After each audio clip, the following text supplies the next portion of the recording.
Sir, pasensya ka na. Sa susunod, Enriquez, huwag mong gagamitin yung personal na buhay ko para ituwid ako. Sorry, sir. Pero ang akin lang naman, alam naman ho nating mali ang uminom. Pwede ba, Enriquez? Huwag mo akong pakialaman. Dinidiskarte ako si Selena. Dinidiskartehan. Ay, kaya naman pala. O sige, hindi ko na ho kayo papakialaman. Ano bang problema mo, Enriquez? Kanina ka pa ganyan, Sir, ginagawa ko lang ho dito yung trabaho ko. Mag-away ba kayo? Naku, tama na yan. Ganyan din kami ni Sunny noon. Kunwari, nagkakapikunan. Pero ang totoo, type namin yung isa't isa. Sa amin, malabo yun. Tara, Selena. Doon lang tayo uminom sa loob.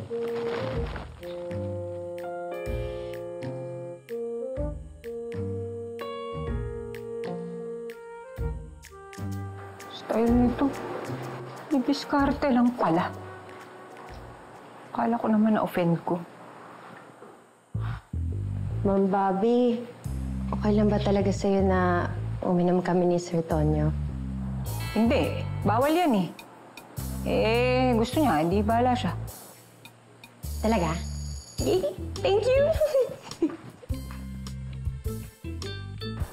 Isa pa to, harot-harot. Kakamatay lang ng boyfriend eh. Tonyo, cheers! Sige, cheers.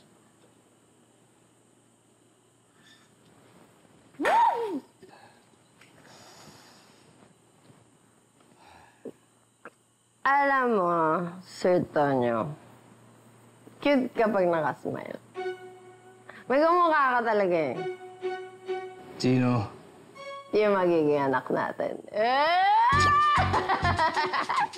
Gusto mo yan, gusto mo yan. Joke lang. Ay, pasensya ka na ganito talaga kapag nakakainom ako eh. Isa pa.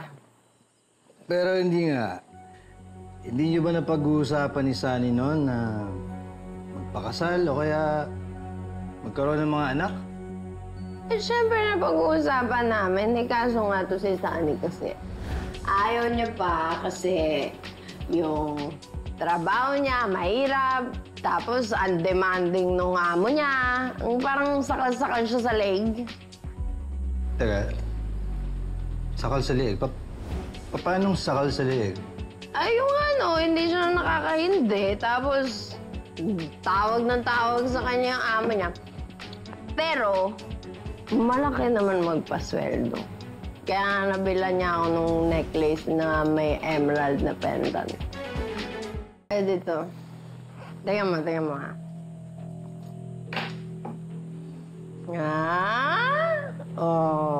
Ang ganda, no? Alam mo ba, sabi ko kay Sunny, kahit kailan, hindi ko ito iwawala. O kaya ibebenta, isasanla. Ganda eh. Bagay sa akin yan. Suot mo naman sa ako. Nahihilo na ako eh. Para ba ito? Ayan. Yun nga palang boss ni Sunny. Nabanggit niya ba sa'yo kung sino? Oo. Sino?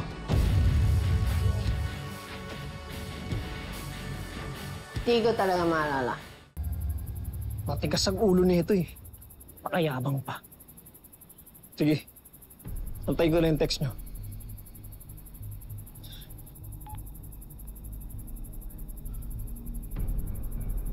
I just spoke with my contact in the police.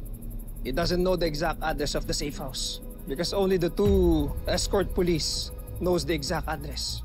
So what? We failed? My contact will find out which police safe houses are in the area. He told me that there are around 3 to 5 safe houses, so we will check one by one.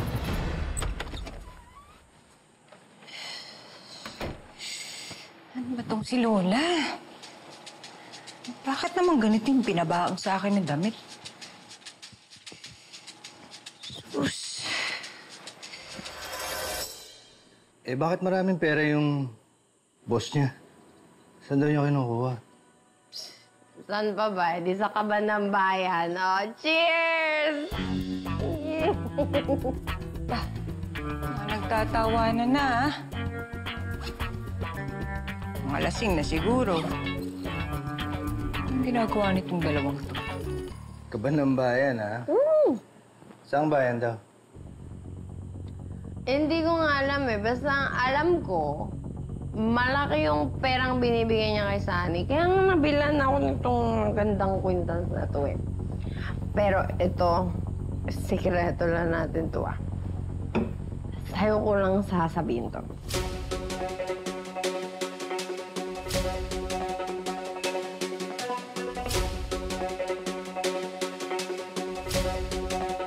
Nasa puso ko si Sunny.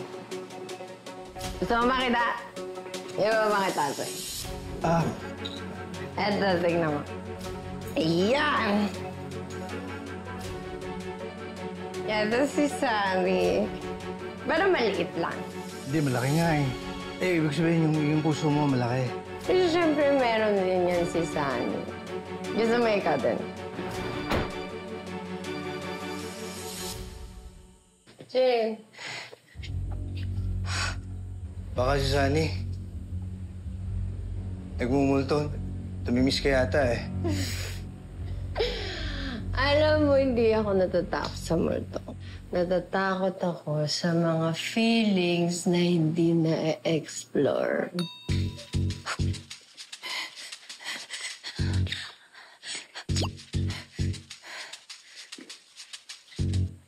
Joke lang!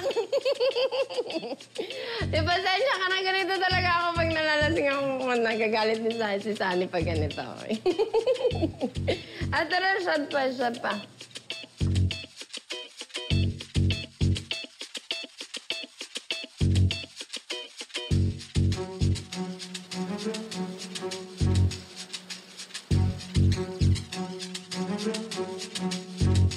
Diyos ko, Bobby. Maritas pa pangalan mo. Kung gusto nila maglandian, o, di sige, maglandian sila. Malalaki na yung mga yan eh. Dapat ikaw deadma ka na. Di mo na dapat pinakikialaman yung dalawang yan. Baka mamaya kung ano pang masabi ni Sir Tonyo sa'yo. Oh, Enriquez! Sir! Bakit mo kami binabandayan ni Selena? Ha? Ay, hindi, sir. Para lang alam mo, ha? Walang nangyari sa amin. Eh, hindi ko naman siya gusto eh. Alam mo kung anong gusto ko? Magselos ka. Sir? Magselos ako? Bakit, sir? Oo. Para malaman ko kung may nararamdaman ka para sa akin. Kasi ako, marami noon pa man. Kaya kung mahal mo ko, aminin mo na. Kasi ako, mahal kita.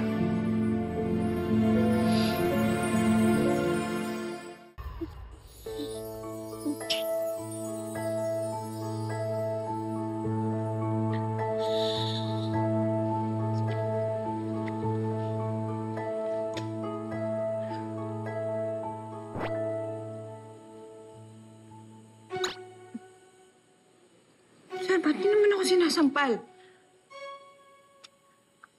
Sir, huwag naman kayong ganyan. Ano ba, nakakarami ka na, ah? Hindi, guys.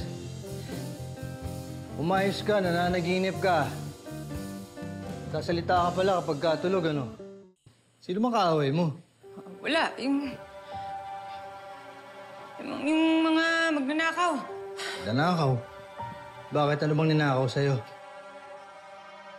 Yung charger. May nakakatawa ba, sir? Kasi parang manununto ka na kanina eh. Akala ko naman anong ninakaw sa'yo, charger lang pala. Oh, ano naman paki nyo? Siya yun talaga yung napanaginipan ko eh. Sige na. Punta mo na si Selena. Bihisan mo na. Tapos matulog ka na ako na magbabantay dito. Hindi, bakit? Bakit hindi na lang kayong pumunta doon sa loob? Tabihan nyo na. Para maituloy nyo na yung diskarte nyo at tuluyan na kayong sumakses. Mukhang bibigay naman sa inyo yun eh. Sandali. Enriquez, hindi ganong diskarte yung ibig kong sabihin. Hindi ako ganong klaseng tao. Hindi, sir. Okay lang. Pasok na kayo sa loob. Okay lang. Doon na muna ako sa labas. Sandali nga, Bobby. Ha? Ano bang problema mo? Akala ko okay na tayo kanina eh. Tapos ngayon, naiinis ka na naman. Hindi ako naiinis, sir. Napipilitan ka lang ba? Meron ka bang lakad na hindi napuntahan o ano? Hindi ako napipilitan. Marami lang ako iniisip. Enriquez, tandaan mo, buhay yung binabantayan natin dito. Kailangan yung utak mo laging naririto. Wow! Oo, ang utak laging nandito. Bakit kayo umiinom? Hindi ako uminom.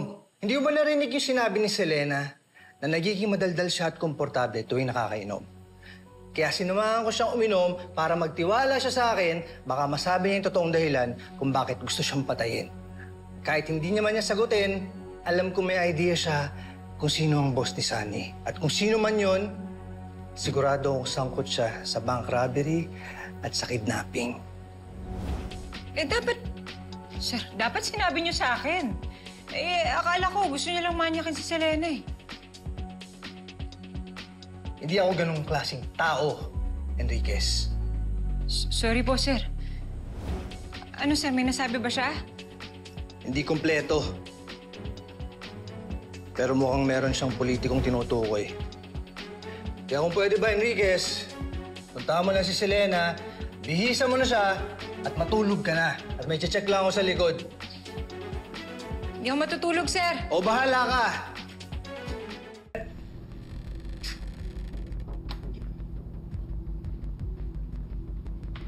Tuloy ko lang po niluluto ko. Gandang araw, Lieutenant Banag. I'm Lieutenant Antonio Conde at ito naman si Sergeant Enriquez. Hi, sir. Si Sergeant Ramos, nasaan? Naayos lang sa sasakyan. Lieutenant, maaari ba namin ma-check yung ID ninyo? Oo naman.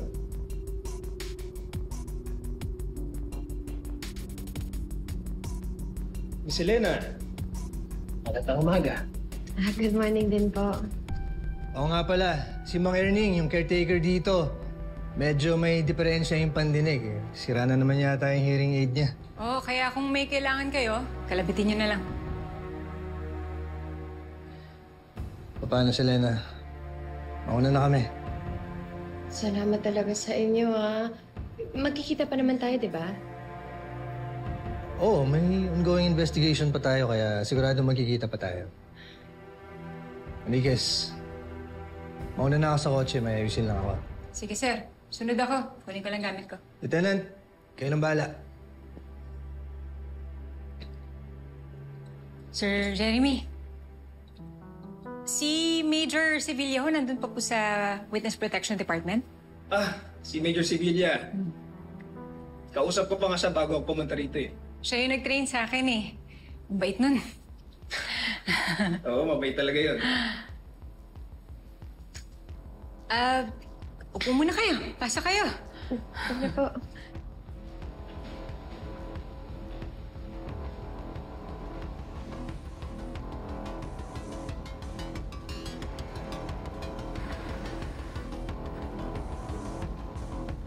Sir Jeremy, familiar ka. Hindi ba nagkita na tayo dati?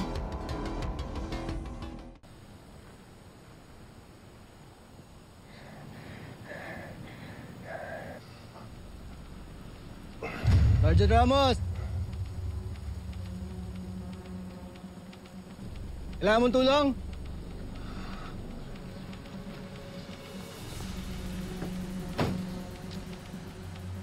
Sergeant!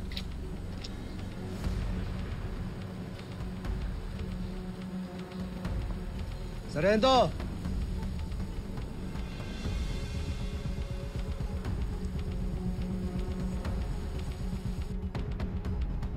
Selena, hindi pa tayo nagkakakilala. Talaga? Kung parang nakita dati, hindi ko lang maalala.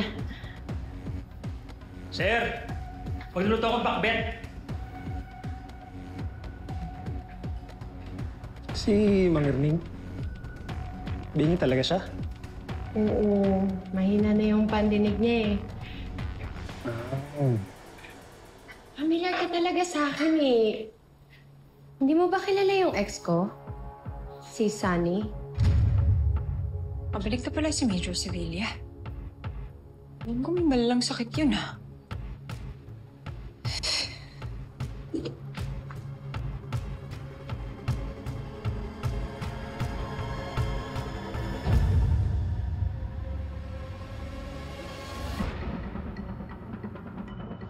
Si Major Sevilla ho, nandun pa po sa Witness Protection Department. Si Major Sevilla. Kausap ko pa nga siya bago ako pumunta rito eh.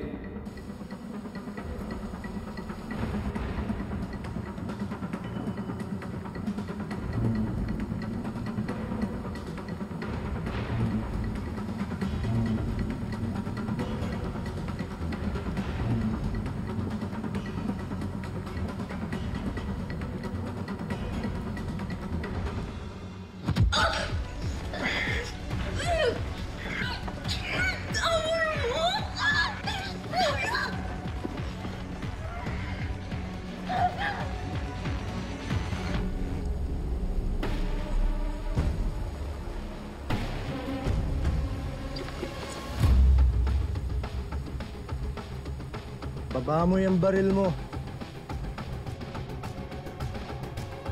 What do you say? Put your gun down. Okay, okay.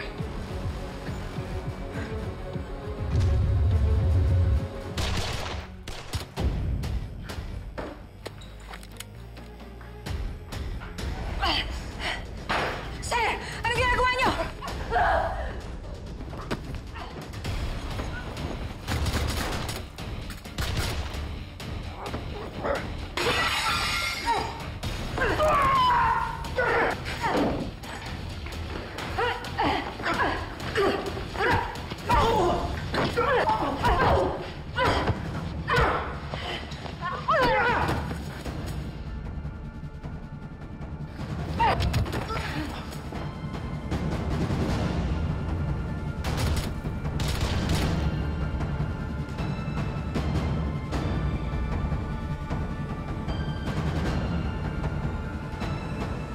Sir, hindi ka magbabantay na dito. Mas kampante na ako.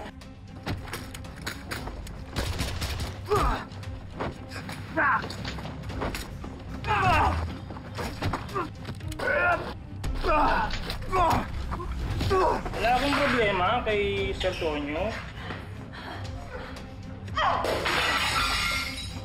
Yung kasama lang po niya.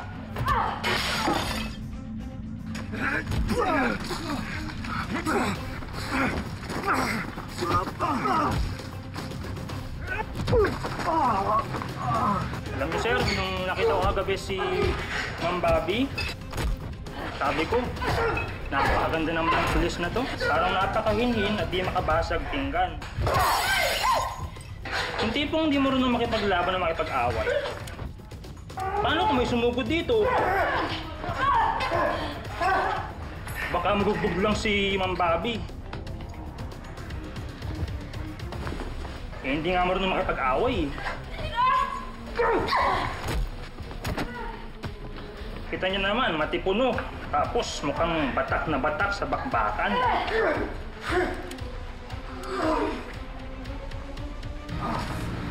Come on.